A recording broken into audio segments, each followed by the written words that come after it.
Day 4 in Moscow. నేను ఇప్పుడు state ట్రెటెకో gallery అని చెప్పేసి ఒక నేషనల్ ఆర్ట్ గ్యాలరీలోకి వచ్చా. ఆర్ట్ వర్క్స్ అనేది ఇక్కడ స్టార్ట్ అవుతున్నాయి. The display starts here. ఇంగ్లీష్లో రాశారు హాల్ 1. Wow, so amazing. ఒక్కొక్క హాల్లో ఒక్కొక్క పెయింటింగ్స్, ఇలా మల్టిపుల్ పెయింటింగ్స్ పెట్టారు. అత్యద్భుతమైన పెయింటింగ్స్ అండ్ ఆర్ట్ వర్క్. అది ఎంత అందంగానో అమర్చారు. ప్లస్ అంతేకాకుండా బోల్డ్ అంత స్పేస్ ఇచ్చారు, ఎక్కడ కూడా ఇరుకిరుకు లేకుండా. సో కొన్ని వందల మంది వచ్చినా సరే మంచిగా హ్యాపీగా వెళ్ళిపోయేలాగా అన్నీ చాలా బాగా చక్కగా అమర్చారు. టోటల్ 62 హాల్స్ కవర్ చేస్తాము. This is a huge national gallery.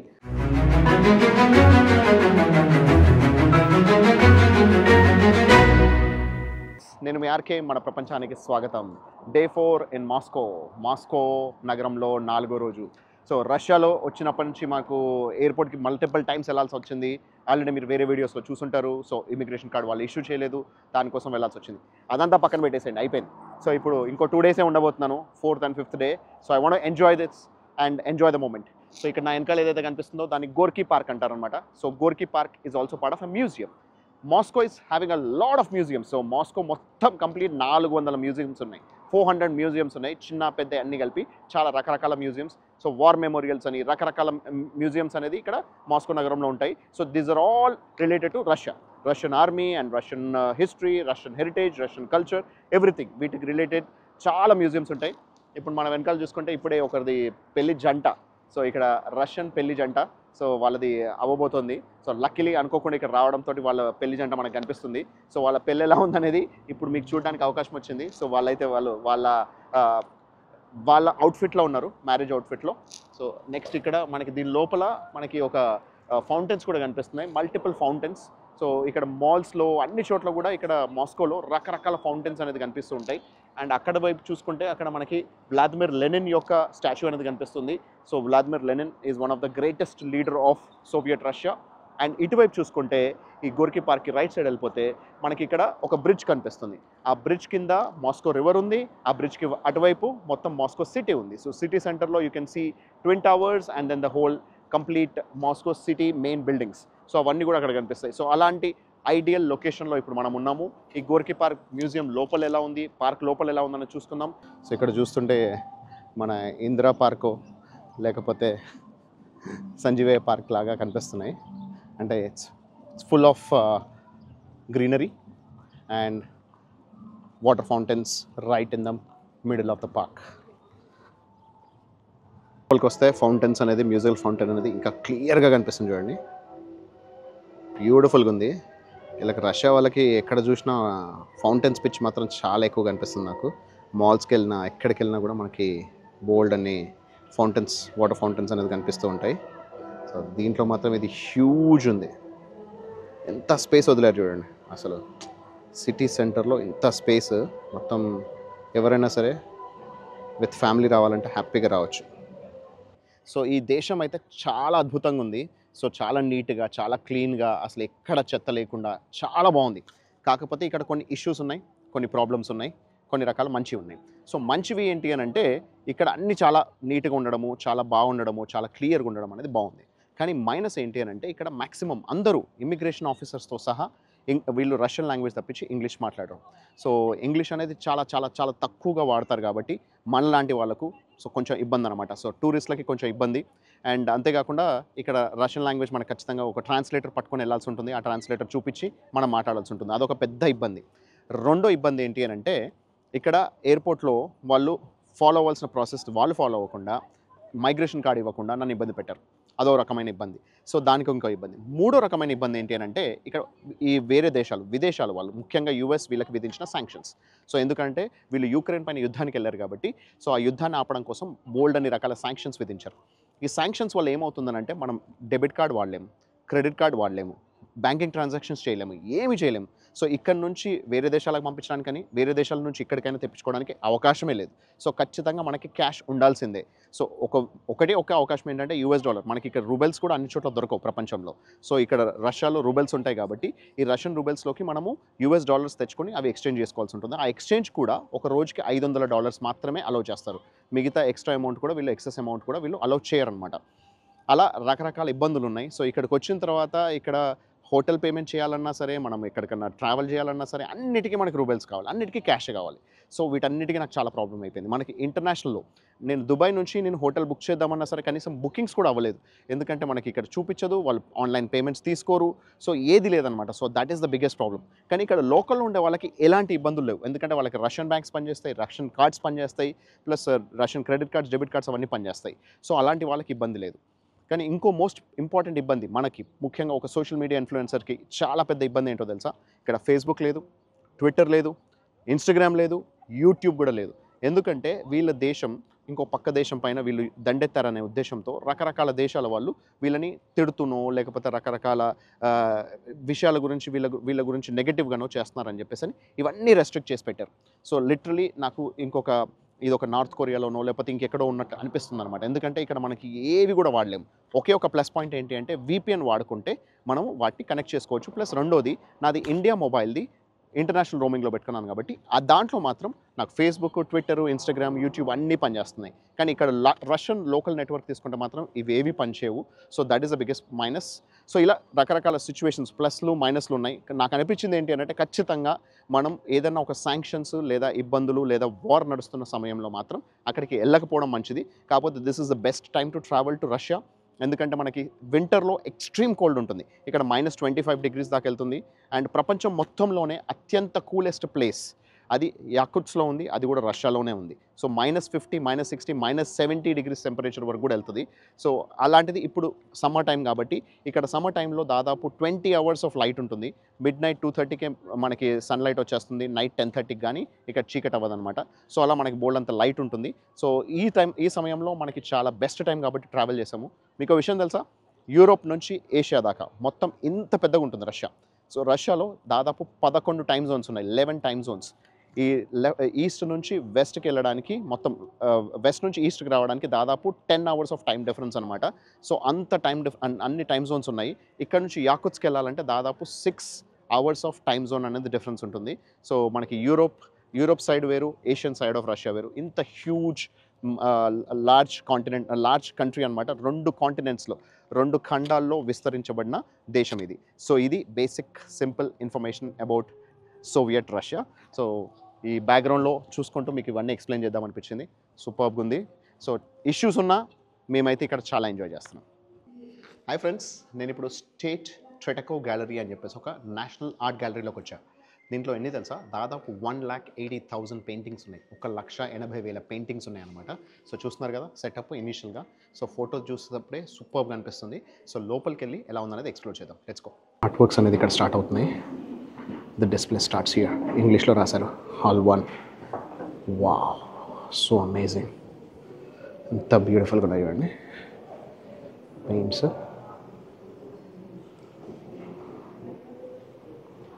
Beautiful. ఒక్కొక్క హాల్లో ఒక్కొక్క పెయింటింగ్స్, ఇలా మల్టిపుల్ పెయింటింగ్స్ పెట్టారు. ఎంత అద్భుతంగా పెట్టారు. వావ్, అసలు చాలా అద్భుతంగా అమర్చారు. బ్యూటిఫుల్గా ఉన్నాయి పెయింటింగ్స్ అన్నీ కూడా. అత్యద్భుతమైన పెయింటింగ్స్ అండ్ ఆర్ట్ వర్క్.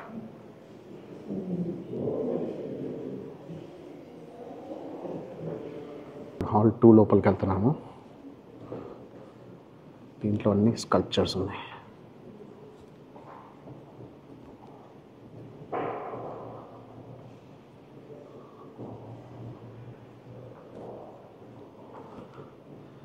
ప్యారిస్లో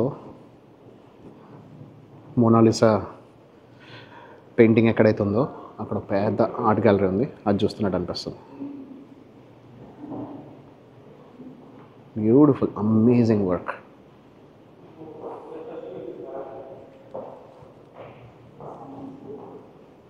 ఇదైతే హ్యూజ్ పెయింటింగ్. ఈ హాల్లో చూస్తున్నారు కదా ఎంత బ్యూటిఫుల్గా ఉన్నాయో పెయింటింగ్స్ అన్నీ.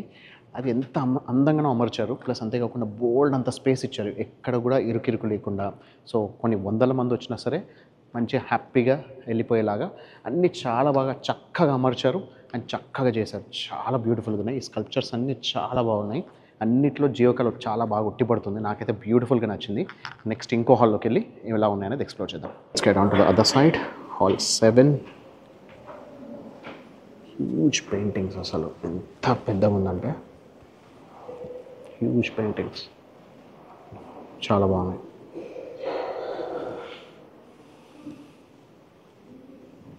ఒక్కొక్క హాల్లో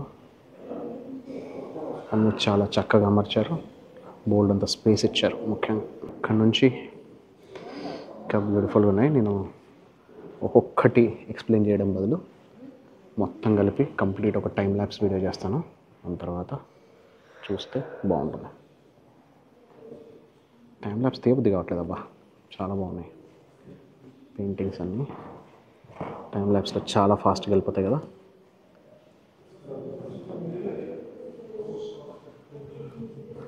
ఫొటోస్ ఆ బొమ్మలు గీసిన వల్ల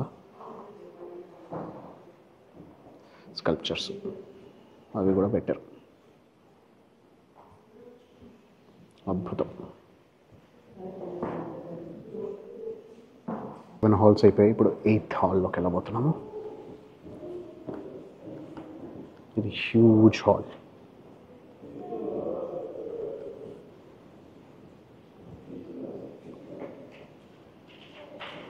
బాబా ఎంత చక్కగా అమర్చారు. అసలు ఒక ఆర్ట్ లవర్కి రోజంతా గడిపేయచ్చు ఇక్కడ, అంత బాగున్నాయి.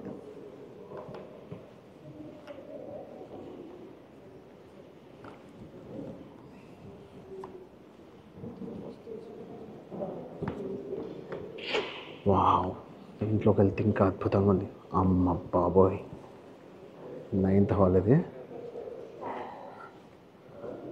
ఒక్కొక్క ఆర్టిస్ట్ యొక్క ఆర్ట్ వర్క్ చూడండి. ఇలా చూస్తుంటే కొంచెం మన ఇండియన్ ఫేస్ కట్లా ఉంది, వాళ్ళు చీర కట్టిన విధానం అది.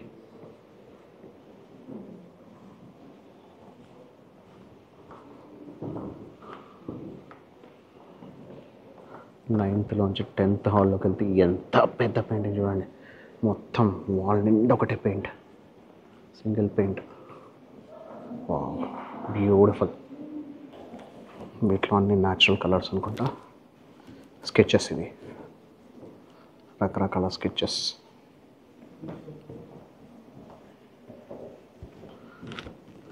స్కెచెస్ అన్నీ ఈ రూమ్లో పెట్టారు.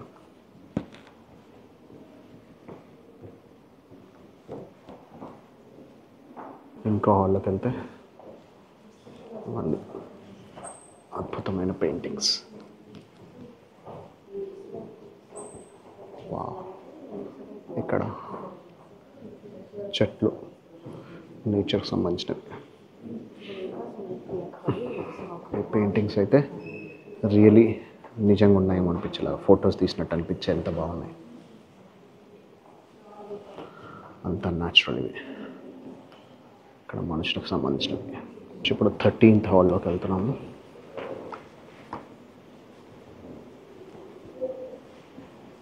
Once again, beautiful paintings of human beings.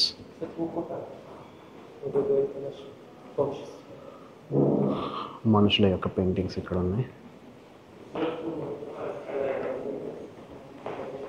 Amazing.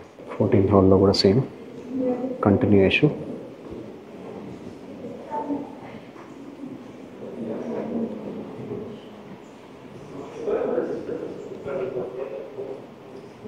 Hall number 15, చిన్న పాప పెయింటింగ్.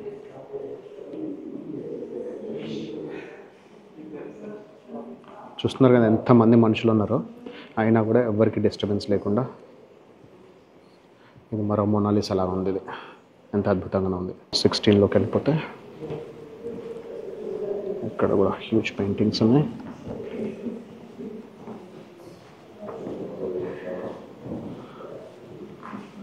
ఇక్కడ ఒక బిషప్ పెళ్ళి చేస్తున్నట్టు, ఒక అమ్మాయి పెళ్ళి,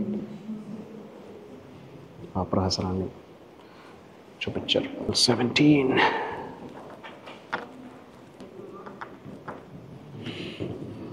మనిషి చనిపోయింది కూడా పెట్టారు ఇక్కడ.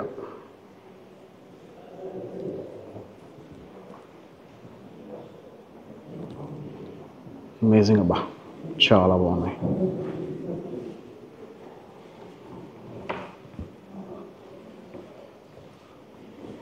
ఇది కూడా చూడండి, హ్యూజ్ పెయింటింగ్.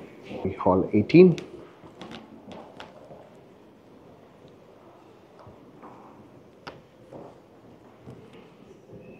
దీంట్లో అన్ని నేచర్కి సంబంధించినవి. 19 is about again nature and natural calamities.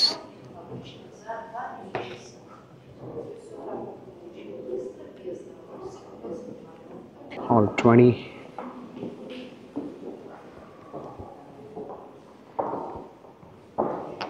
Then 21.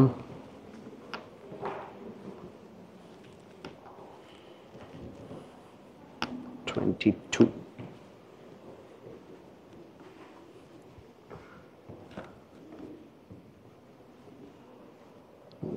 అసలు ఎంత జీవకళ ఒడ్డుపడుతుందో. 23లో ఇక్కడ కూడా ఫొటోస్ అండ్ స్కల్ప్చర్స్.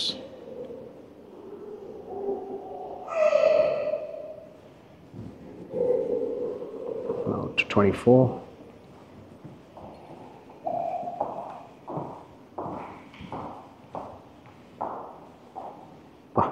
వీళ్ళు మనుషులు నిజంగానే ఉన్నారేమో అనిపించేలా ఉన్నాయి, అంత బాగుంది. 5 అన్ని నేచర్కి సంబంధించినవి ఇక్కడ.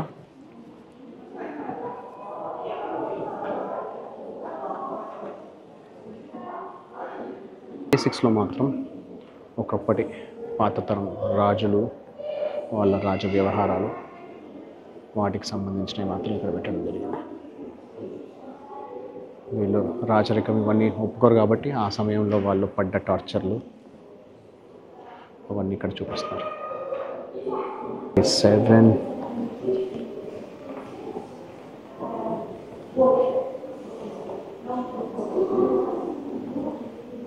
కుప్పలు కుప్పలుగా పుర్రెలు. సో యుద్ధం తర్వాత జరిగేది విధ్వంసం. హాల్ 28.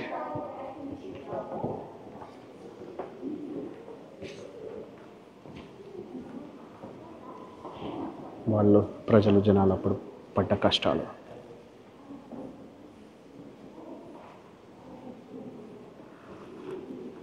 ఇదంతా hall 29.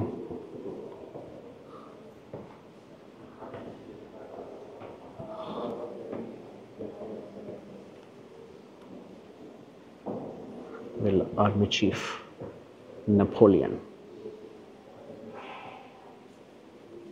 Bring into the hall 30.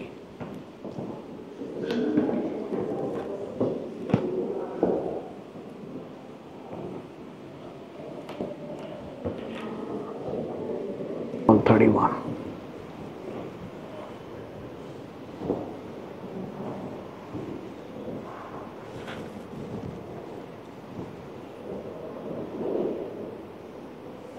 థర్టీ-2 to 34 చూసుకుంటే అంత పెద్ద పెయింటింగ్ చూడండి, మొత్తం గది నిండా అదే huge painting.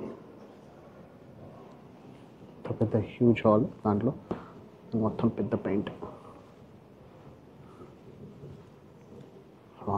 Amazing. Bold and display halls ఉన్నాయి. 35 to 62. ఇప్పటికి మనం చూసింది ఓన్లీ సగం మాత్రమే, అన్నీ ఉన్నాయి ఇక్కడ పెయింటింగ్స్.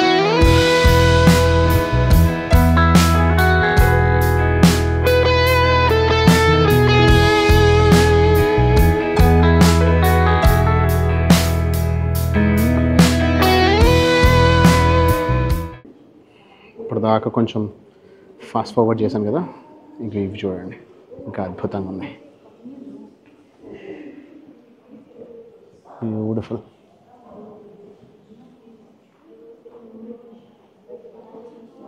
స్కల్ప్చర్స్, ఆర్ట్ వర్క్స్ చాలా బాగున్నాయి.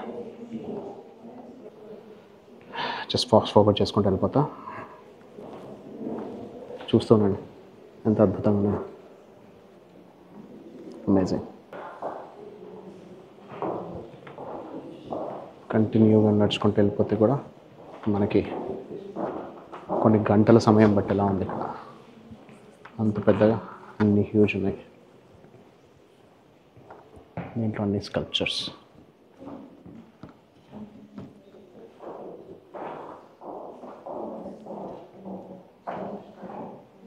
$46.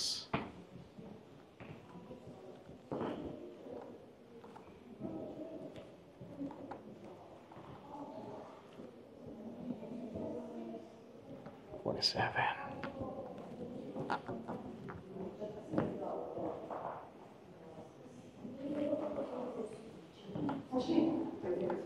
$48.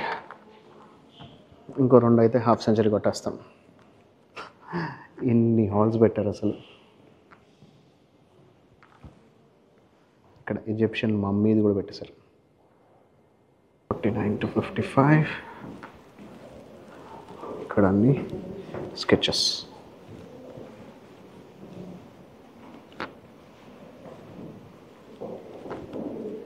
Wow, this looks amazing.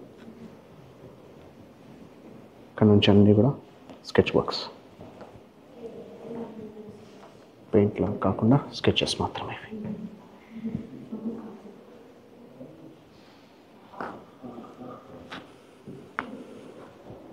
మొత్తానికి హాఫ్ సెంచరీ దాటేసాం. 50 హాల్స్ నుంచి చూపించేసాం మీకు ఇప్పటికే.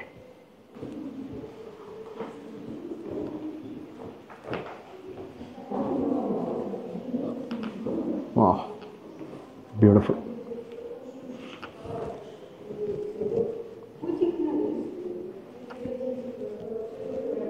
ఇవన్నీ స్కెచ్ వర్క్స్. 55 ట్రెజరీ ఉంది, మొత్తం వీళ్ళ ట్రెజరీకి సంబంధించినవి.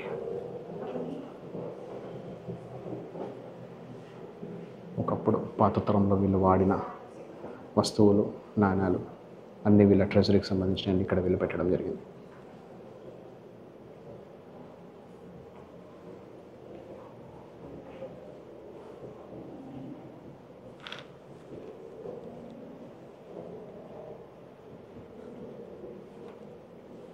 ఈ రూమ్ అంతా ట్రెజరీకి సంబంధించిందే. చాలా వరకు జీసస్ క్రైస్ట్ సంబంధించిన డీటెయిల్స్ ఎక్కువ ఉన్నాయి.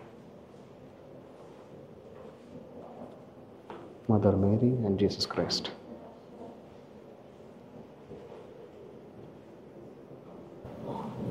ఈ రూమ్ చాలా పెద్దగా ఉంది, హాల్ 55. దీనిలో మ్యాక్సిమం అన్నీ ట్రెజరీకి సంబంధించినవి, జీసస్కి సంబంధించినవి ఎక్కువగా దీనిలో పొందుపరిచారు. 6 to 62 ఐ థింక్ ఇవి లాస్ట్ సెట్. ఇంకా 56 to 62 హాల్స్. ఇక్కడ అన్ని క్రిస్టియానిటీ అండ్ జీసస్కి సంబంధించినవి ఉన్నట్టున్నాయి. 55th రూమ్ నుంచి మనకి, ట్రెజరీ రూమ్ నుంచి మనకి జీసస్ సంబంధించినవి స్టార్ట్ అయినాయి. 57 నుంచి అన్ని క్రిస్టియానిటీకి అండ్ జీసస్ క్రైస్ట్కి సంబంధించినవి, మదర్ మేరీకి సంబంధించినవి ఉన్నాయి. 58.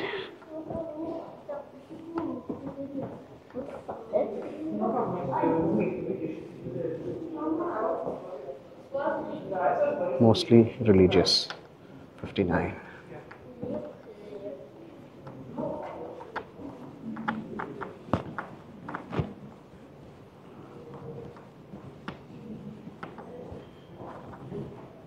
Hall 60.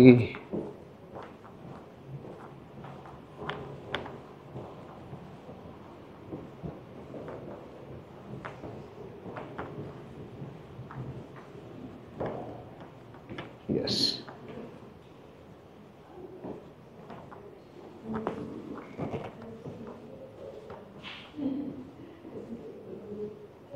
Total 62 halls కవర్ చేస్తాము.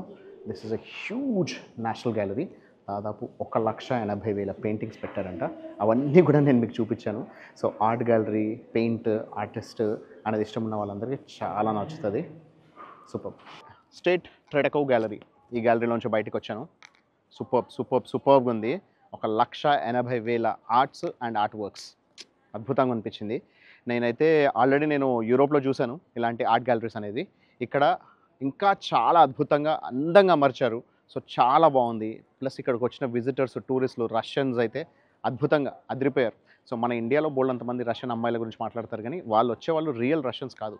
వాళ్ళు మోస్ట్లీ ఉజ్బెకిస్తాన్ నుంచి, కజాకిస్తాన్ నుంచి వస్తారు. వీళ్ళు real Russians. Everyone is so pretty, beautiful, చాలా బాగున్నారు, చాలా అందంగా ఉన్నారు, చాలా బాగా ఫిట్గా ఉన్నారు, చాలా బాగా అనిపించింది. సో ఇక్కడ ఎన్ని రకాల శాంక్షన్స్, ఇంపోజిషన్స్, ఇబ్బందులు ఉన్నా సరే వీళ్ళ దేశంలో వీళ్ళు మాత్రం చాలా హ్యాపీగా వీళ్ళు ఉన్నారు అనడానికి ఇది ఒక్కటే మనకు ఒక చిన్న నిదర్శనం అనమాట. సూపర్బ్గా అనిపించింది, నాకైతే చాలా నచ్చింది. మీకు ఎలా అనిపించింది అనేది కమెంట్స్లో తెలియజేయండి.